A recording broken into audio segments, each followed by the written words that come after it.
Bom dia! Bom dia para você. Como você está? Eu espero que você esteja bem. Eu espero que esse café com palavra te alcance com muita graça, com muito amor, que tudo corra segundo a vontade do Senhor nesse dia. Eu espero que você receba as bênçãos que o Senhor prometeu para você e que você se sinta agraciado por Deus nessa manhã. Que você se sinta pleno e plena nessa manhã, entendendo que o Senhor tem grandes coisas para nós. Vamos orar ao Senhor nessa manhã um pouquinho? Vamos nos dedicar um pouquinho mais ao Senhor nessa manhã? Senhor Espírito Santo, Deus maravilhoso, Deus grande, Deus poderoso, nós te louvamos e te bendizemos nessa manhã, te adoramos pelas graças, Pai. Te adoramos pelas bênçãos, Senhor. Colocamos tudo nas tuas mãos, Pai. Vem tirando de nós tudo aquilo que não é teu, vem afastando de nós tudo aquilo que não te pertence. Deus, em nome de Jesus, que esse dia seja um dia repleto de alegria, de felicidade, que o teu nome seja louvado e engrandecido em nossas vidas. Bendito seja o teu nome para todo sempre na minha casa, na minha família. E nós somos gratos a ti, Senhor, por mais essa manhã. Espírito Santo, és bem-vindo a conduzir o meu dia. Espírito Santo, és bem-vindo a conduzir a minha mente, o meu falar, o meu ver, o meu ouvir. Senhor, conduza meus passos nesse dia, Pai. Conduza a minha vida, Senhor Jesus, a minha vida financeira, emocional, a minha vida espiritual, Senhor. Conduza a minha vida de uma forma especial nessa manhã. Que tudo seja para a honra e glória do teu nome, Senhor. E assim nós te agradecemos. Em nome de Jesus, amém. Hoje nós estamos no Evangelho de Lucas, capítulo 12, versículo 41 em diante, que vai falar sobre o servo malvado que não se aprontou, que não se arrumou, e o maior prêmio para o servo fiel. E diz assim: E disse-lhe Pedro: Senhor, dizes essas parábolas para nós ou também para todos? Então o Senhor lhe disse: Quem será, pois, o mordomo fiel e prudente a quem o Senhor colocará sobre os seus servos para lhes dar o tempo à medida de trigo? Bem-aventurado aquele servo a quem o Senhor, quando vier, o achar fazendo assim. Verdadeiramente eu vos digo que sobre todos os bens o colocará. Mas se aquele servo disser em seu coração: O meu Senhor tarda em vir, e começar a espancar os criados e as criadas, e a comer e a beber e a embriagar-se, virá o Senhor daquele servo no dia em que ele não espera, e numa hora em que ele não sabe, e o açoitará com toda a severidade, e lhe dará a condenação que recebem os infiéis. E o servo que conhece a vontade do Senhor e não se preparou para cumpri-la, nem fez conforme a sua vontade, será castigado com muitos açoites. Todavia, aquele que não a conheceu e fez algo que mereça açoite será castigado com poucos açoites. Porque ao que muito lhe for dado, muito lhe será exigido, e ao que muito que lhe confiou, muito mais se lhe pedirá. Eu vim trazer fogo à terra como eu queria que já estivesse ardendo. Eu tenho, porém, um batismo com a qual serei batizado, e como me angusto que isto se cumpra. Pensais que eu vim trazer paz à terra? Eu vos digo que não, mas antes a divisão, porque daqui em diante estarão 5 divididos numa família, 3 contra 2 e 2 contra 3. O pai contra o filho contra o pai, a mãe contra a filha contra a mãe, a sogra contra a nora e a nora contra a sogra. Ele dizia também às multidões: quando vedes que a nuvem se levanta do ocidente, logo dizeis: vai chover, assim acontece. E quando sopra o vento do sul, direis: fará calor, e assim acontece. Hipócritas, sabeis discernir as aparências da terra e do céu, como não sabeis discernir este tempo? E também por que não julgais por vós mesmo que é justo? Quando fores com um adversário ao magistrado, esforça-te para reconciliar com ele no caminho, para que não aconteça que condena ao juiz, e o juiz te entrega ao policial, e o policial te põe à prisão. Eu te digo que não sairás dali enquanto não pagares cada centavo.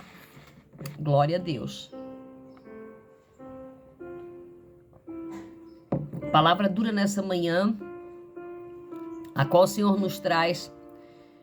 Pedro pergunta: Senhor, esses ensinamentos que o Senhor traz, É para nós também ou para todos em geral? E aí Jesus traz mais um ensinamento para Pedro, falando sobre o servo prudente, falando sobre o servo que o seu dono, o seu senhor, dá a ele uma incumbência. E esse servo, ao invés de praticar aquilo que o Senhor pediu, de cumprir com o pedido, o servo começa a espancar os criados, começa a comer, a beber, a se embriagar. E o servo começa a fazer tudo afoitamente de acordo com o seu pensar, não de acordo com o que o Senhor tinha falado para ele fazer. E diz aqui que o Senhor virá num dia em que o servo não espere e o pegará de surpresa.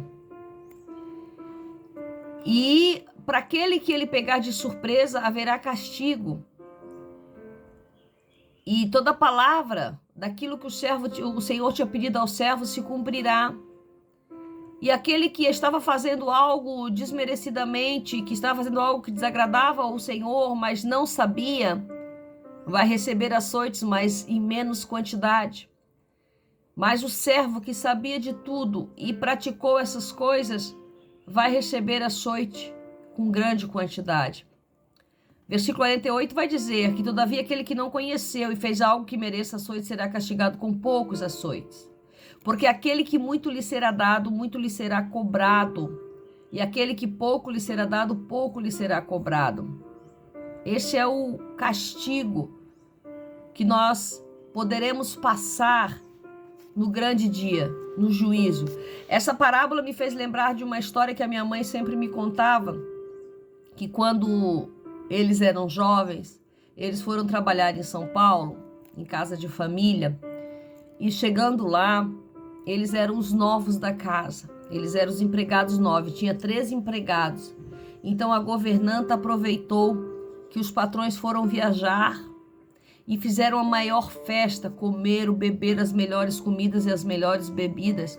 E meu pai e minha mãe faziam uma semana que tinha entrado para trabalhar na casa, então eles ficaram quietos no canto deles com medo de se ingressarem naquela festa dos empregados. E como diz, quando chega meia-noite, de repente, com a festança rolando naquela mansão, os patrões voltam, porque tinha acontecido um acidente, alguma coisa que eles foram ter que voltar. E o que aconteceu? Mandaram todos os empregados embora, menos o meu pai e minha mãe, porque eles não participavam da festa, eles estavam no quarto deles. Então eles cumpriram com aquilo, o medo de ser mandado embora, o medo de participar de algo escondido, de usufruir das benfeitorias de uma casa que não era deles, fez com que eles se reservassem no quarto deles e fez com que eles guardassem as coisas dele, fez com que eles guardassem o emprego deles. Veja que essa história verídica, verdadeira, nos faz lembrar que quando nos posicionamos com as verdades do reino, com as verdades que Deus coloca na nossa vida, com aquilo que Deus quer para nós nos resguardamos das coisas do mundo, nós nos resguardamos dos castigos que possam vir sobre nós. Veja que aqui havia um castigo. Há um castigo sobre aquele que vai ser cobrado sobre o que foi lhe dado. Veja sobre a governanta, sobre os outros empregados que eu contei essa história. Havia um cargo de responsabilidade, então a cobrança sim viria deles. Jamais a cobrança, mesmo que meus pais estivessem participando da festa, viria sobre a vida dos meus pais, por eles ser novos na casa, por eles ser novos naquele ambiente. Mas poderia ter recebido castigo também. Mas como eles não faziam parte daquele movimento, eles não receberam castigo algum. Então, o importante que eu quero trazer nessa manhã é que o que o Senhor coloca na nossa vida, nós devemos cumprir a sua palavra. Nós devemos nos ater a cumprir a palavra que o Senhor colocar sobre a nossa cabeça, sobre a nossa vida. Fazer aquilo que o Senhor quer que nós façamos, porque tudo aquilo que Ele entregou para você, Ele vai cobrar de você. Ele vai cobrar os teus dons, os teus talentos. Então não enterre os teus talentos. Desenterre os teus talentos nessa manhã. Coloca os teus talentos para render nessa manhã, para render frutos, para render bênção. E depois nós vamos ver o Senhor falando que todo mundo tem um conhecimento grande da natureza, sabe quando vai chover, sabe quando vai dar sol, sabe quando vai acontecer tais coisas, mas somos hipócritas quando se relaciona ao tempo de Deus. Somos hipócritas quando não percebemos o tempo que é o tempo que está chegando ao fim, que é o tempo que está se anunciando. E hoje nós podemos ver nas mídias, podemos ver nas televisões, podemos ver nos acontecimentos que é tempo final, que é tempo do arrebatamento, que é tempo que o Senhor está voltando para ver se os servos estão fazendo aquilo que Ele pediu. É tempo de que o Senhor está voltando. Esteja preparado.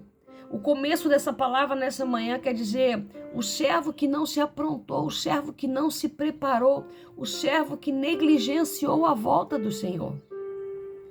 Não se aprontar, não se preparar, é o que eu estava falando ontem, não estar adornado para a volta, não estar pronto para as bodas.